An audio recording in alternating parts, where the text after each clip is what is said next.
Hi friends, அனைத்து இல்லத்தரசிக்கும் என் அன்பு வணக்கம். என் பெயர் மீனா.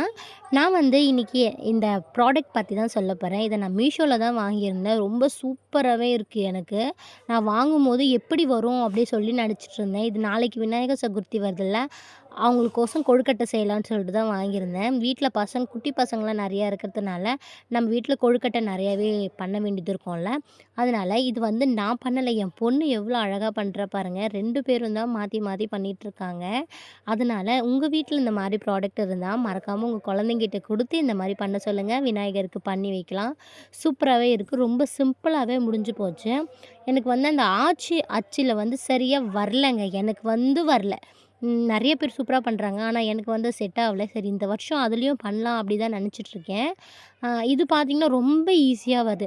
நாம என்ன பண்றோம், ஒரு பால் எடுத்து அதில வைக்கிறோம். அப்புறம் ப்ரெஸ் பண்றோம். அப்புறம் அது ரவுண்ட் மாரி ஆயிடுது. அத எடுத்து இன்னொருத்துல வச்சு, அதுக்கப்புறம் லைட்டா கொஞ்சம் ஒரே ஒரு ஸ்பூன் தான் அந்த பூரணம் வைக்கணும். அதுக்கு மேல வச்சோம் அப்படின்னா, அது கொஞ்சம் வெளியில வந்துடுற மாரி இருக்கு. அதனால நீங்க அப்படி வைக்காதீங்க. ஒரே ஒரு ஸ்பூன் வச்சுட்டு, அதுக்கு மேல இந்த மாரி ப்ரெஸ் பண்ணோம் அப்படின்னா, சூப்பரா வருது.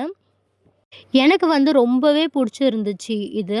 நான் இதுக்கு 10க்கு எத்தன குடுப்பீங்கன்னு பார்த்தீங்கன்னா, 10க்கு 10 குடுப்பேன் நான் மார்க்கு. ஏன்னா, அவ்ளோ சூப்பரா வருது.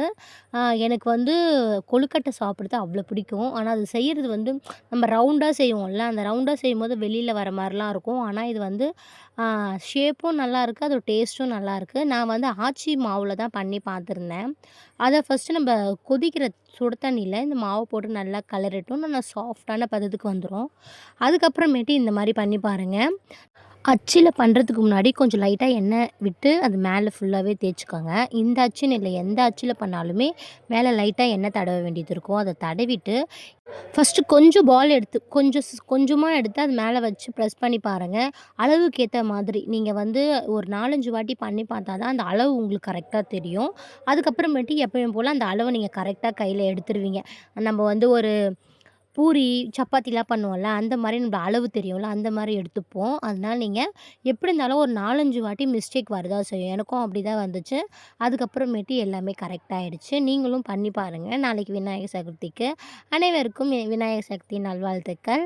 ஓகே ஃப்ரெண்ட்ஸ், இந்த வீடியோ பிடிச்சிருந்தா மறக்காம ஒரு லைக் பண்ணிடுங்க. கூடவே ஒரு சப்ஸ்கிரைப் பண்ணி நம்ம சேனலையும் சப்போர்ட் பண்ணுங்க. நம்ம நாளைக்கு ஒரு வீடியோல பார்க்கலாம். பாய்.